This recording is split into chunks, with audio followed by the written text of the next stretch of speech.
Hi friends, this is Kathiresan. இந்த வீடியோவில் நம்ம என்ன பார்க்க போகிறோம்னா, சிம்பிளாக வந்து ஒரு கவுண்டர் அப்ளிகேஷன் வந்து கிரியேட் பண்ண போகிறோம். ஸோ அது எப்படின்னா, இது எதுக்காகனா காம்பனன்ட்ஸ் வந்து எப்படி ஒர்க் ஆகுது, காம்பனன்ட்ஸ் வந்து எப்படி யூஸ் பண்ணுறோம் ரியாக்டில் அப்படின்றதுக்காண்டி ஒரு சிம்பிளான ஒரு அப்ளிகேஷன் தான், ரொம்ப ஈஸியாக இருக்கும். ப்ரீவியஸ் வீடியோ வந்து எப்படி ஒரு ரியாக்ட் அப்ளிகேஷனை கிரியேட் பண்ணுறது, கிரியேட் பண்ணி அதை எப்படி ரன் பண்ணுறதுன்னு சொல்லி பார்த்துருக்கோம். பார்க்காதவங்க பாருங்கள், அப்போ தான் வந்து ஃபர்தராக நெக்ஸ்ட் வந்து இந்த வீடியோ வந்து புரியும். ஓகேங்களா? இப்போ வீடியோக்குள்ளே போயிடலாம். இப்போ பாருங்க, நான் ப்ரீவியஸாக வந்து கிரியேட் பண்ண ப்ராஜெக்ட் தான் இது. ஸோ அதில் சோர்ஸ்னு ஒரு ஃபோல்டர் இருக்கா, இந்த ஃபோல்டருக்குள்ளே தான் நம்மளோட காம்பனன்ட்ஸ் எல்லாமே இருக்கும். அங்கே தான் கிரியேட் பண்ணுவோம்.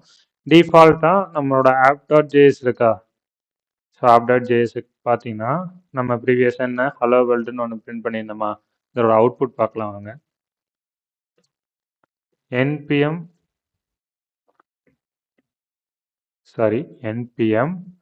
run dev இப்படி கொடுத்தீங்கன்னா எனக்கு வந்து ப்ராஜெக்ட் வந்து லோக்கல் ஹோஸ்ட்டில் வந்து ரன் ஆகும். இந்த மாதிரி ரன் ஆகுது. இதில் வந்து கண்ட்ரோல் கிளிக் பண்ணுங்க. கண்ட்ரோல் கிளிக் பண்ணும்போது உங்களுக்கு பார்த்தீங்கன்னா என்னோட ப்ராஜெக்ட் வந்து லோக்கல் ஹோஸ்ட்டில் வந்து ரன் ஆகுது. ஓகே, ஹலோ வேர்ல்டுன்னு வந்துச்சா. ஸோ இதெல்லாம் ரிமூவ் பண்ணிவிட்டு நம்ம என்ன பண்ண போகிறோன்னா ஒரு கவுண்டர் அப்ளிகேஷன் ஒன்று கிரியேட் பண்ணலாம். ஸோ நான் இப்போ என்ன பண்ணுறேன்னா, ஜஸ்ட்டு இந்த சோர்ஸ்ன்ற ஃபோல்டர் இருக்குல்ல, இங்கே ரைட் கிளிக் பண்ணிட்டு நியூ ஃபோல்டர் அப்படின்னு சொல்லி கிரியேட் பண்ணேன். இந்த ஃபோல்டர் எதுக்காக கிரியேட் பண்ணுன்னா, நம்ம கிரியேட் பண்ண போகிற எல்லா காம்பனன்ட்ஸுமே எங்கே இருக்குன்னா இங்கே தான் இருக்கும். இந்த காம்பனன்ட்ஸுன்ற ஃபோல்டருக்குள்ளே தான் என்னோட ஃபைல்ஸ் எல்லாமே இருக்கும். அதாவது காம்பனன்ட்ஸ் ஃபைல்ஸ். ஃபார் எக்ஸாம்பிள் வந்து நான் ஒரு நேவிகேஷன் பார் கிரியேட் பண்ணுறேன்னா, இல்லை ஒரு சென்டரில் வந்து மிடில் பேஜ் ஒன்று கிரியேட் பண்ணுறேன், அது கீழே ஃபூட்டர் கிரியேட் பண்ணுறேன். இந்த மாதிரி நம்மளோட வெப்சைட்டை பார்ட்டாக பிரித்து செப்பரேட்டாக வந்து கோட் எழுதுவோம். அப்போ தான் வந்து ஈஸியாக அண்டர்ஸ்டாண்ட் பண்ண முடியும். இப்போ சப்போஸ் வந்து உங்களுக்கு எதுலேயே ஒரு ஹெட்டரில் எரர் காமிக்குதுன்னா, நீங்கள் டக்குன்னு ஹெட்டர் காம்பனன்ட்ஸ்க்குள்ளே போயிட்டு ஈஸியாக எரரை ஃபைண்ட் அவுட் பண்ணி சார்ட் அவுட் பண்ண முடியும். இதே ஒரே பேஜில் வந்து எல்லா கோடையுமே ரைட் பண்ணிங்கன்னா எங்கே எரர் இருக்குது, எதை மாற்றணும்னு ரொம்பவே கஷ்டமாக இருக்கும். ஓகேங்களா? அதுக்கு தான் வந்து நம்ம காம்பனண்ட்டாக பிரித்து செப்பரேட்டாக வந்து ஃபைல்ஸ் வந்து கிரியேட் பண்ணுறோம். ஓகே, இந்த அசட்ஸுக்குள்ளே என்ன இருக்குன்னா, நம்மளோட image file, audio file, video file, இந்த மாதிரி கிஃப், இந்த மாதிரி என்னென்ன ஃபைல்ஸ் வேணுமோ, சோர்ஸ் ஃபைல்ஸ், அதெல்லாம் வந்து இந்த அசட்ஸுக்குள்ளே வந்து ஸ்டோர் பண்ணி வச்சுருப்போம். நெக்ஸ்ட் பார்த்தீங்கன்னா, இதே சோர்ஸில் வந்து நான் இன்னொரு ஃபோல்டர் ஒன்று கிரியேட் பண்ணுறேன். எதுக்காகனா, சிஎஸ்எஸ் ஃபைல்ஸ் எல்லாமே இந்த சிஎஸ்எஸ் ஃபோல்டருக்குள்ளே தான் நம்ம வந்து ஸ்டோர் பண்ணி வைப்போம். ஓகேங்களா? இப்போ நான் வந்து சிம்பிளாக ஒரு பேஜ் கிரியேட் பண்ணுறேன் பாருங்கள். நியூ ஃபைல், இதில் போயிட்டு கவுண்டர். எப்போதுமே நம்மளோட காம்பனன்ட்ஸ் வந்து ஃபர்ஸ்ட் லெட்டர் வந்து கேப்ஸில் தான் இருக்கணும்.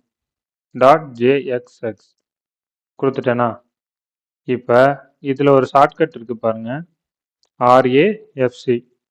RAFCன்னு கொடுத்தீங்கன்னா ரியாக்டோட டிஃபால்ட் எக்ஸ்போர்ட் ஃபங்க்ஷன் வந்து எனக்கு வந்து கிரியேட் ஆகும். பார்த்தீங்களா? இந்த மாதிரி கிரியேட் ஆகி அது ஒரு டிவ் வந்து ரிட்டர்ன் பண்ணும். இந்த மாதிரி உங்களுக்கு RAFCன்னு டைப் பண்ணும்போது உங்களுக்கு வந்து வரல அப்படின்னா, நீங்கள் என்ன பண்ணணும்னா, இங்கே விஷுவல் ஸ்டுடியோ கோடில் பார்த்தீங்கன்னா எக்ஸ்டென்ஷன்ஸ்னு ஒன்று இருக்கும். ஸோ அதுக்குள்ளே போயிட்டு ES7 அப்படின்னு சர்ச் பண்ணுங்க. ஃபர்ஸ்ட்டே எனக்கு வருது பார்த்தீங்களா? இதை கொஞ்சம் நான் மேக்ஸிமைஸ் பண்ணிக்கிறேன். பார்த்தீங்களா, அந்த வருதா? இதை கிளிக் பண்ணி இன்ஸ்டால் பண்ணி வச்சுக்கோங்க. இதை இன்ஸ்டால் பண்ணிங்கன்னா உங்களுக்கு இது எதுக்கு இன்ஸ்டால் பண்ணுறோம் அப்படின்னா, இந்த மாதிரி ஷார்ட்கட்ஸ் நம்ம டைப் பண்ணும்போதே வந்து இப்போ நான் யூஸ்டேட் அப்படின்னு யூஸ்ன்னு டைப் பண்ணும்போதே எனக்கு யூஸ்டேட் அதில் என்னென்ன எலமெண்ட்ஸ் இருக்குது, யூஸ் எஃபெக்ட், அந்த மாதிரி என்னென்ன ஃபங்க்ஷன்ஸ் இருக்கோ அது எல்லாமே எனக்கு வந்து சஜஷன் கொடுக்கும். ஓகேங்களா? ஓகே, நெக்ஸ்ட் பாருங்கள். நெக்ஸ்ட் அதை இன்ஸ்டால் பண்ணதும் ஜஸ்ட்டு RAFC அப்படின்னு டைப் பண்ணி என்டர் அடிச்சிங்கன்னா எனக்கு இந்த மாதிரி கிரியேட் ஆகிடும். ஓகே, இது ஒரு டிவ் வந்து ரிட்டர்ன் பண்ணுதா? இது வந்து நம்மளோட அவுட்புட்டில் வந்து டிஸ்பிளே ஆகுதான்னு பார்த்தா கிடையாது. எதனால் டிஸ்பிளே ஆகலை? நம்ம ஜஸ்ட்டு ஒரு ஃபைலை வந்து கிரியேட் பண்ணியிருக்கோம் கவுண்டர்னு சொல்லிட்டு, ஆனால் அதை யூஸே பண்ணல. அதை எப்படி யூஸ் பண்ணுறதுனா, நம்மளோட app.js போயிட்டு இந்த ஹலோ வேர்ல்டை வந்து நான் ரிமூவ் பண்ணிட்டேன். ரிமூவ் பண்ணதும் இதுக்குள்ளே என்னோட ஃபைலை வந்து யூஸ் பண்ணேன். கவுண்டர் அப்படின்னு சொல்லிட்டு கொடுத்துட்டு செல்ஃப் க்ளோசிங் டேக் வந்து யூஸ் பண்ணணும். செல்ஃப் க்ளோசிங் டேக்னா இந்த மாதிரி இதே நார்மலாக டேக் நீங்கள் கிரியேட் பண்ணீங்கன்னா எந்த மாதிரி க்ளோஸ் பண்ணுவீங்க? இந்த மாதிரி க்ளோஸ் பண்ணால் ஹெட்டு ப்ளஸ் எகைன் இந்த ஹெட்டுன்னு சொல்லி க்ளோசிங் டேக் வரும். இந்த மாதிரி இல்லாமல் நம்ம செல்ஃப் க்ளோசிங் டேக் வந்து யூஸ் பண்ணணும். இந்த மாதிரி யூஸ் பண்ணிட்டீங்கன்னா எனக்கு வந்து இங்கே வந்து டிஸ்பிளே ஆகுதான்னு பார்த்தா கிடையாது. இப்போ நான் என்ன பண்ணணும்னா இதை வந்து இம்போர்ட் பண்ணணும். இதில் பாருங்கள், நான் இது இன்ஸ்பெக்ட் கொடுக்குறேன். இன்ஸ்பெக்ட் கொடுக்கும்போது கன்சோலில் வந்து எனக்கு எரர் வருது பார்த்தீங்களா? கவுண்டர்னு சொல்லி நீங்கள் யூஸ் பண்ணியிருக்கீங்க, இஸ் நாட் டிஃபைன் வருது. எங்கள் app.jsல வந்து நான் இங்கே வந்து கவுண்டர்னு சொல்லி யூஸ் பண்ணியிருக்கேன், ஆனால் இது எங்கேயுமே வந்து இம்போர்ட் பண்ணல அப்படின்னு சொல்லுது. ஸோ நான் என்ன பண்ணுறேன், இம்போர்ட் பண்ணுறேன். கவுண்டர் இந்த மாதிரி கர்லி பிரேசஸ் ஓப்பன் பண்ணி அதை டீஸ்ட்ரக்சர் பண்ணுறோம். எங்கே இருந்துன்னா இப்போ வந்து நம்ம app.jsல இருக்கோம். இங்கேருந்து ஒரு ஃபோல்டர் வந்து வெளியே போகிறோம். இதில் வந்து ஒரு ஃபோல்டர் வெளியே போயிட்டு இதுக்குள்ள காம்பனன்ட்ஸ், அதுக்குள்ள ஸோ இதை லிசன் பண்ணுங்க. இங்கே வந்து இப்போ நம்ம app.jsல வந்து இருக்கோம் இங்கே. ஸோ இந்த app.jsம் காம்பனன்ட்ஸும் சேம் ஃபைலில், அதாவது சோர்ஸுங்கிற ஃபைலுக்குள்ளே தான் என்னோட app.jsம் காம்பனன்ட் இருக்கும். அப்போ சேம் ரூட் தான். அதனால ஒரே ஒரு டாட் வச்சு ஸ்லாஷ் கொடுக்கும்போது எனக்கு அசட்ஸ் வருது, காம்பனன்ட்ஸ் வருது, சிஎஸ்எஸ் ஃபோல்டர் எல்லாமே வருதா. இப்போ நம்மளோட ஃபைல் எங்கே இருக்குது, காம்பனன்ட்ஸில் இருக்குது. அதுக்குள்ள என்னது கவுண்டர், அதை கொடுத்துட்டேன்னா இப்படி கொடுக்கும்போது எனக்கு வந்து இந்த கவுண்டர் ரீஸ்ட்ரக்சர் எதுக்கு பண்ணுறோன்னா, நம்மளோட கவுண்டர் ஃபைலுக்குள்ள நம்ம ஒரு ஃபங்க்ஷன் வந்து எக்ஸ்போர்ட் பண்ணியிருக்கோம் பார்த்தீங்களா, கவுண்டர்னு சொல்லிட்டு. இந்த எக்ஸ்போர்ட் ஃபங்க்ஷனை இங்கே டீஸ்ட்ரக்சர் பண்ணி எடுத்துக்கிறோம். இப்போ இந்த டீஸ்ட்ரக்சர் பண்ண இந்த கவுண்டரை வந்து இங்கே யூஸ் பண்ணிக்கிறோம். இப்போ எனக்கு அவுட்புட் வரும் பாருங்க. பாருங்களா, எனக்கு எரர் எல்லாமே போயிடுச்சு, கவுண்டர் டிஸ்பிளே ஆகுதா. நெக்ஸ்ட் பார்த்தீங்கன்னா இதை வந்து சென்டர் கொண்டு வந்துக்கலாம். நான் என்ன பண்ணுறேன்னா இந்த கவுண்டருக்கு வந்து ஒரு கிளாஸ் நேம் வச்சுக்கிறேன். கிளாஸ் நேம் வந்து மெயின் கண்டெய்னர், இல்லைனா வந்து மெயின் கவுண்டர் அப்படின்னு சொல்லி வச்சுக்கலாம். ஓகேங்களா, வச்சுட்டு இதை வந்து அலைன்மெண்ட் பண்ணிக்கலாம். ஓகே, இப்போ இதுக்கு ஒரு சிஎஸ்எஸ் ஃபைல் வந்து கிரியேட் பண்ணலாம். இந்த காம்பனன்ட்டுக்கு இப்போ நான் சிஎஸ்எஸ் ஃபோல்டர் லைட் கிளிக் பண்ணிட்டு ஒரு நியூ ஃபைல் கிரியேட் பண்ணுறேன். இதில் வந்து கவுண்டர் டாட் சிஎஸ்எஸ் ஸ்டைல் ஷீட்டை வந்து கிரியேட் பண்ணிட்டோம். இப்போ இதில் வந்து நம்ம என்ன யூஸ் பண்ணியிருந்தோம், மெயின் கண்டெய்னர் அப்படின்னு சொல்லிட்டு யூஸ் பண்ணுறோம். இப்போ என்ன பண்ணுறோன்னா இதுக்கு ஒரு பேக்ரவுண்ட் கலர் வைக்கலாமா, பேக்ரவுண்ட் கலர் ஆரஞ்சு அப்படின்னு சொல்லிட்டு வைக்கலாம். அண்ட் தென் வித்து பார்த்தீங்கன்னா 50% வைக்கலாம். அண்ட் தென் ஹைட்டு பார்த்தீங்கன்னா ஒரு 200 பிக்சல் வச்சுக்கலாம். ஓகேங்களா, இப்போ பார்த்தீங்கன்னா நமக்கு வந்து எதுவுமே சேஞ்ச் ஆகலை.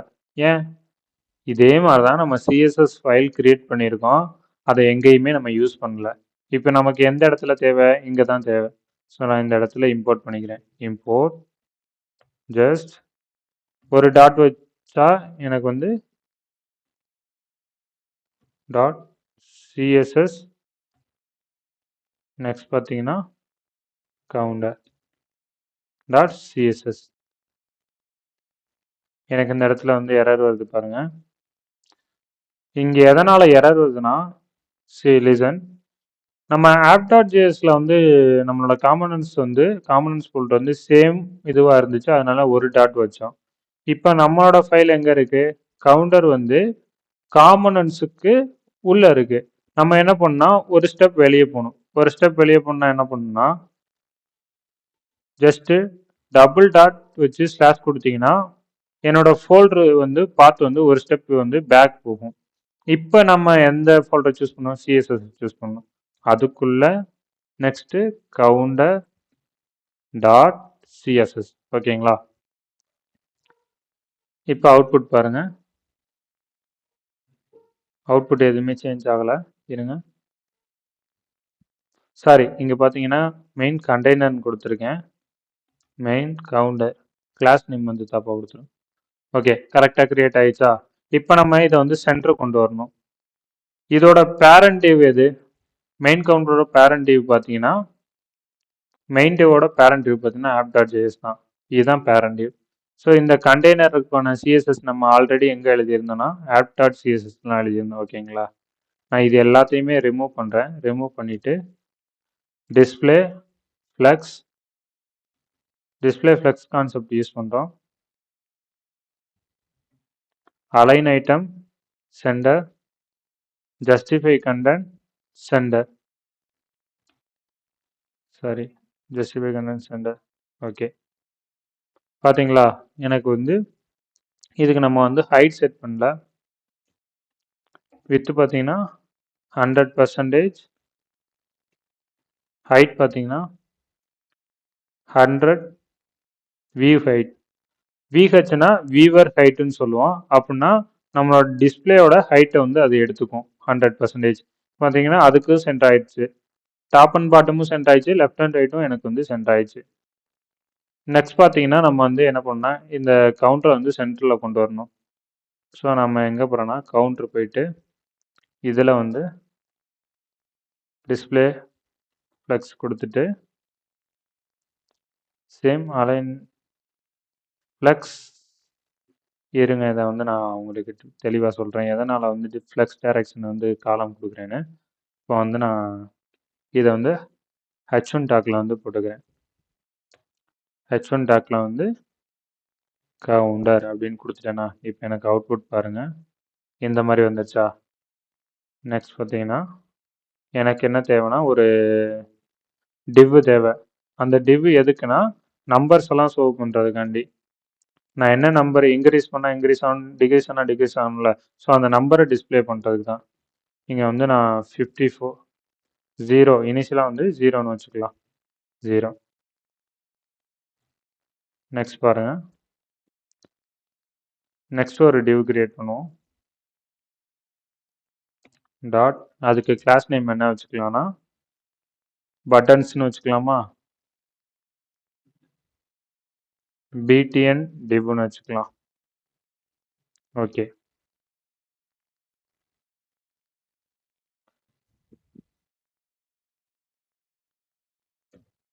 பிடிஎன் டிவ்னு வச்சுக்கலாம். ஸோ எனக்கு அவுட்புட் எதுவும் இல்லையா? இந்த டிவ்வுக்குள்ளே நம்ம என்ன பண்ணுறோன்னா 2 பட்டன் கிரியேட் பண்ணலாம். பட்டன் மைனஸ் ஒரு ஐக்கான் வச்சுக்கலாம். நெக்ஸ்ட் பார்த்தீங்கன்னா இன்னொரு பட்டன் கிரியேட் பண்ணலாம். ப்ளஸ் ஒரு ஐக்கான் கிரியேட் பண்ணிக்கலாம்.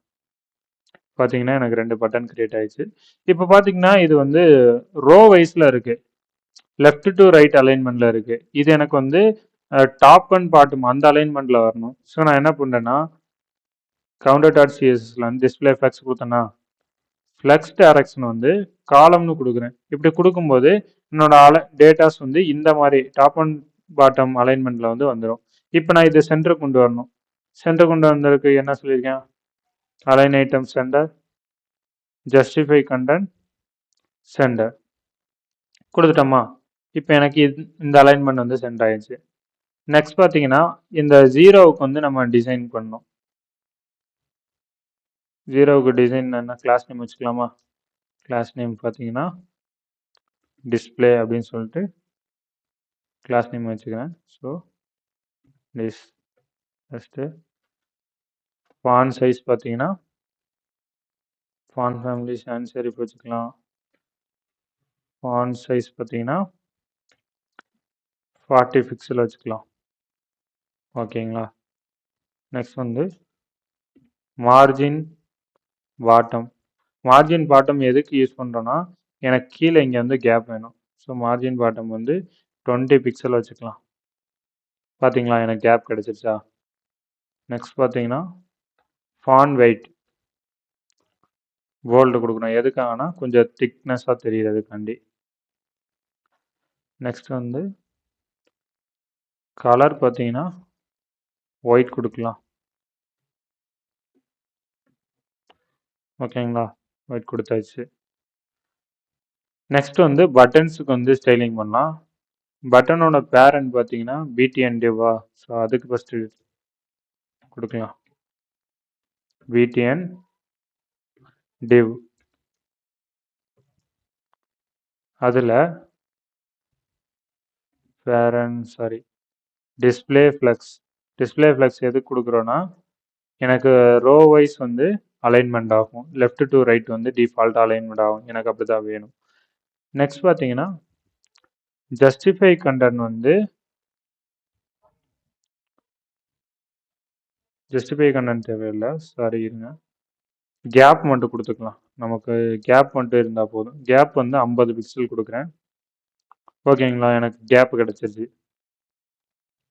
நெக்ஸ்ட் என்ன பண்ணேன்னா பட்டனுக்கு வந்து நான் வந்து ஸ்டைலிங் எழுதுறேன்.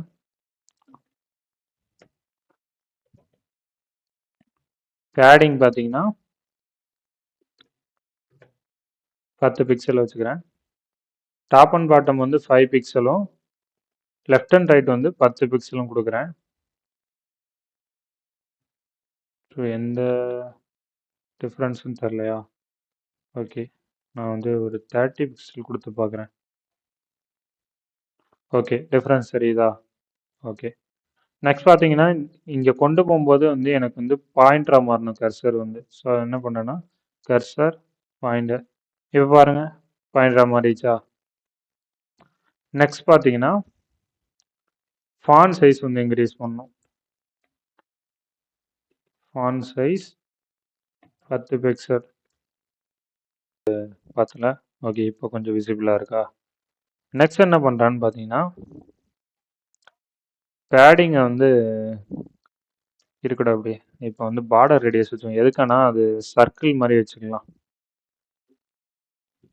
பார்டர் ரேடியஸ் ஓகேங்களா. பார்டர் ரேடியஸ் பார்த்தீங்கன்னா 50% வைப்போம். எதுக்காகனா அது வந்து டோட்டலாக வந்து சர்க்கிளாக மாறிடும். இப்போ பேடிங்கை வந்து நம்ம வந்து கம்மி பண்ணிடலாம். ஓகே, 10 பிக்சல் வைக்கலாம். சைடில் வந்து 15 பிக்சல் வைக்கலாம். ஓகே, இன்னும் கூட கொஞ்சம் வச்சுக்கலாம். 20 பிக்சல் வச்சுக்கலாம். ஓகே, இப்போ பார்த்தீங்கன்னா எனக்கு சர்க்கிள் ஷேப்பில் தெரியுதா? நெக்ஸ்ட் என்ன பண்ணுறேன்னா இதுக்கு வந்து ஹோவரிங் வந்து ஆட் பண்ணலாம். PTN button. நான் ஹோவர் பண்ணால் மட்டும் கலர் சேஞ்ச் ஆகிற மாதிரி. இதில் வந்து பார்த்தீங்கன்னா பேக்ரவுண்ட் கலர் வந்து என்ன வச்சுக்கலாம்? ப்ளூ வச்சுக்கலாமா? ப்ளூ. கலர் வந்து ஒயிட்னு வச்சுக்கலாம். ஓகே, பாருங்க, நான் ஹோவர் பண்ணும்போது மட்டும் பேக்ரவுண்ட் கலர் ப்ளூலையும் அண்ட் தென் அது ஃபாண்ட் சைஸ் ஃபாண்டோட கலர் பார்த்தீங்கன்னா வந்து ஒயிட்லையும் டிஸ்பிளே ஆகுதா? ஓகே. நெக்ஸ்ட் பாருங்க, எனக்கு கிளிக் பண்ணும்போது எந்த ஆக்ஷனுமே நடக்கல. எனக்கு கிளிக் பண்ணும்போது இன்க்ரீஸ் ஆகணும், மைனஸ் பட்டனை கிளிக் பண்ணும்போது டிக்ரீஸ் ஆகணுமா? ஸோ இந்த ஃபங்க்ஷன் வந்து இப்போ எப்படி எழுதுறேன்னு பார்க்கலாம் பாருங்க. இப்போ நான் கவுண்டர் அப்ளிகேஷன் போயிட்டேன். நான் என்ன பண்ணுறேன்னா ரியாக்டில் வந்து யூஸ் ஸ்டேட்னு ஒரு கான்செப்ட் இருக்கு. இந்த ஹூக் எதுக்கு யூஸ் பண்ணுவோம்னா இப்போ பாருங்க 1 2 3 இதை எப்படி கொடுக்கணும்னு பார்த்தீங்கன்னா ஸ்கொயர் பாக்கெட்ஸ்குள்ள கவுண்டுன்றது வேரியபிள்னு சொல்லுவோம். இதில் வந்து ஜஸ்ட் டேட்டா வந்து டிஸ்பிளே பண்ண தான் முடியும், சேஞ்ச் பண்ண முடியாது. ரெண்டாவதாக கொடுக்கறது வந்து ஃபங்க்ஷன் நேம். இந்த ஃபங்க்ஷன் நேம் பார்த்தீங்கன்னா டேட்டாவை சேஞ்ச் பண்ணுவோம். இங்கே டிஸ்பிளே ஆகுதுல டேட்டா, இப்போ இதுக்குள்ளே 10ன்னு இருக்குன்னா அதை வந்து உங்களால் டிஸ்பிளே பண்ண மட்டும்தான் முடியும் இந்த கவுண்டரை வச்சு. நீங்கள் அந்த வேல்யூவை சேஞ்ச் பண்ணணும்னா இந்த செட் கவுண்டுன்ற ஃபங்க்ஷனை வச்சுதான். இங்கே செட் கவுண்டுன்னு தான் கொடுக்கணுமா? வேறு வேல்யூஸ் வந்து வேறு வேரியபிள் நேம் கொடுக்கக்கூடாதுன்னா தாராளமாக கொடுக்கலாம். என்ன நேம் வேணாலும் நீங்கள் வச்சுக்கலாம். ஓகே, இப்போ யூஸ் ஸ்டேட்ன்றதான் அந்த ஹூக். நீங்கள் யூஸ் ஸ்டேட் கொடுத்ததும் பார்த்தீங்கன்னா ஆட்டோமேட்டிக்காக வந்து இங்கே டாப்பில் வந்து இம்போர்ட் ஆகிடும். அப்படி இம்போர்ட் ஆகலைன்னா மேனுவலாக நீங்கள் வந்து இம்போர்ட் பண்ணிக்கோங்க. ஓகே, இதுக்குள்ளே நான் இனிஷியலாக நான் என்ன வேல்யூ கொடுக்குறேன்னா 0ன்னு கொடுக்குறேன். இப்போ என்னோட இனிஷியலாக இந்த வேரியபிள் டிக்ளேர் ஆனதும் எனக்கு இங்கே கவுண்டரில் வந்து 0ன்னு இருக்கும். ஓகேங்களா, இப்போ நான் இதை இங்கே டிஸ்பிளே பண்ணுற பாருங்கள். இங்கே ஒரு கர்லி பிரேசிஸ் வந்து யூஸ் பண்ணுறேன் பாருங்க. 0க்கு பதிலாக கர்லி பிரேசிஸ் யூஸ் பண்ணி கவுண்ட்டுன்னு கொடுக்குறேன். இது என்ன பண்ணுன்னா இங்கே வந்து ரன் டைமில் ரெண்டரிங் பண்ணும். இங்கே வேரியபிளில் எனக்கு என்ன டேட்டா இருக்கோ அதை வந்து டிஸ்பிளே பண்ணும். சப்போஸ் டைனாமிக்காக ஏதாவது வேல்யூ சேஞ்ச் ஆனால் இங்கேயும் சேஞ்ச் ஆகும். ஓகேங்களா? இப்போ பாருங்கள் என்னோட அவுட்புட் பார்த்தீங்கன்னா அதே மாதிரி 0ன்னு இருக்கா. இப்போ நான் யூஸ் ஸ்டேட்டில் போயிட்டு 10ன்னு சேஞ்ச் பண்ணுறேன். பார்த்தீங்கன்னா எனக்கு கவுண்டரில் வந்து இங்கே 10ன்னு சேஞ்ச் ஆகுதா. இதுதான் டைனாமிக்காக வந்து வேல்யூஸ் சேஞ்ச் பண்ணுறது. இப்போ வந்து எனக்கு வந்து கிளிக் பண்ணும்போது இன்க்ரீஸ் ஆகணும், கிளிக் பண்ணும்போது டிக்ரீஸ் ஆகணும். ஸோ அதுக்கு என்ன பண்ணுறேன், நான் யூஸ் ஸ்டேட்டில் இனிஷியலாக 0னே வச்சுக்கிறேன். இப்போ பட்டனுக்கு வந்து ஒரு ஆக்ஷன் கொடுக்குறோம். இதில் என்னன்னா ஆன் கிளிக்னு ஒரு ஃபங்க்ஷன் வச்சுக்கிறோம். இதுக்குள்ள ஒரு ஃபங்க்ஷன் வந்து கால் பண்ணலாம். நான் என்ன பண்ணுறேன்னா ஹேண்டில் ஏனுங்க நம்ம ஃபங்க்ஷனை ஃபஸ்ட் இங்கே எழுதிடலாம். அப்போ தான் உங்களுக்கு ஈஸியாக அண்டர்ஸ்டாண்ட் ஆகும். இங்கே ஒரு ஃபங்க்ஷன் க்ரியேட் பண்ணேன். ஹேண்டில் ப்ளஸ் ஐ ப்ளஸ் பிடிஎன்னு வச்சுக்கலாமா. Okay, plus PTN. இதுக்குள்ள ஒரு ஏரோ ஃபங்க்ஷன், அந்த ஏரோ ஃபங்க்ஷன் வந்து கால் பண்ணுறோம். இப்போ இதுக்குள்ளே நம்ம என்ன பண்ண போகிறோம்னா எனக்கு அந்த பட்டனை கிளிக் பண்ணும்போது கவுண்ட் இன்க்ரீஸ் ஆகணும். நான் என்ன சொல்லியிருந்தேன், ஒரு வேல்யூவை சேஞ்ச் பண்ணா அதோட ஃபங்க்ஷன் நேமை கால் பண்ண சொன்னா செட் கவுண்டை கால் பண்ணிட்டேன். இதுக்குள்ள ப்ரீவியஸாக இருந்த வேல்யூ அதாவது கவுண்ட் ப்ளஸ் ஒரு வேல்யூ வந்து எனக்கு இன்க்ரீஸ் ஆகணும். இது வந்து எனக்கு கவுண்டில் வந்து ஸ்டோர் ஆயிரும். ப்ரீவியஸாக 0ன்னு இருக்கும், இந்த 1 ஆட் பண்ணி எனக்கு 1ன்னு வந்து ரிட்டர்ன் பண்ணிடும். ஓகே, சேம் இதே மாதிரி மைனஸ்க்கும் ஒரு ஃபங்க்ஷன் எழுதிக்கலாம். சாரி, ஓகே, இதில் பார்த்தீங்கன்னா நேம் வந்து மைனஸ்ன்னு சேஞ்ச் பண்ணிக்கலாம். மைனஸ். ஓகேயா? இப்போ இதில் என்ன பண்ணுறோன்னா மைனஸ் சிம்பிள் மட்டும் சேஞ்ச் பண்ணிக்கிறேன். ப்ரீவியஸாக இருக்க வேல்யூ வந்து டிக்ரீஸ் பண்ணு அப்படின்னு சொல்லிட்டேன். இப்போ ஆன் கிளிக்கில் வந்து எனக்கு இது மைனஸ் ஐக்கானா, ஸோ நான் இதுக்கு வந்து ஹேண்டில் மைனஸ் பிடிஎன்ற ஃபங்க்ஷனை கால் பண்ணுறேன். இதில் பார்த்தீங்கன்னா ஆன் கிளிக், இதில் வந்து ஹேண்டில் ப்ளஸ் பிடிஎன்ற ஃபங்க்ஷனை வந்து கால் பண்ணுறேன். ஓகேங்களா? இப்போ இதோட அவுட்புட் பார்க்கலாம் பாருங்கள். ப்ளஸ் ஐக்கானை கிளிக் பண்ணுறேன், எனக்கு இன்க்ரீஸ் ஆகிட்டே போதா. நான் ஒவ்வொரு வாட்டியும் கிளிக் பண்ணும்போதும் இன்க்ரீஸ் ஆகுதா. நான் இப்போ மைனஸை கிளிக் பண்ணும்போது எனக்கு டிக்ரீஸ் ஆகிட்டே போதா. இதுதான் சிம்பிளான யூஸ் ஸ்டேட் மெத்தட். இந்த யூஸ் ஸ்டேட் மெத்தட் வந்து மேக்ஸிமம் எல்லா இடத்துலையுமே யூஸ் ஆகும். ஃபார் எக்ஸாம்பிள் நீங்கள் வந்து ஒரு லாகின் ஃபார்ம் க்ரியேட் பண்ணாலும் அதில் வந்து நம்மளோட யூசர் நேமை ஸ்டோர் பண்ணுறதுக்கோ பாஸ்வேர்டை ஸ்டோர் பண்ணுறதுக்கும் இந்த யூஸ் ஸ்டேட் வந்து யூஸ் பண்ணுவோம். ஓகேங்களா? நெக்ஸ்ட் பார்த்தீங்கன்னா யூஸ் எஃபெக்ட்னு ஒரு ஹூக் இருக்குது. அந்த ஹூக் ரொம்ப யூஸ்ஃபுல்லாக இருக்கும். அதை நெக்ஸ்ட் வீடியோவில் பார்க்கலாம். நெக்ஸ்ட் பார்த்தீங்கன்னா இதிலே ஒரு சின்ன சேஞ்ச் பண்ணலாம். நான் என்ன பண்ணுறேன்னா இஃப் கவுண்ட்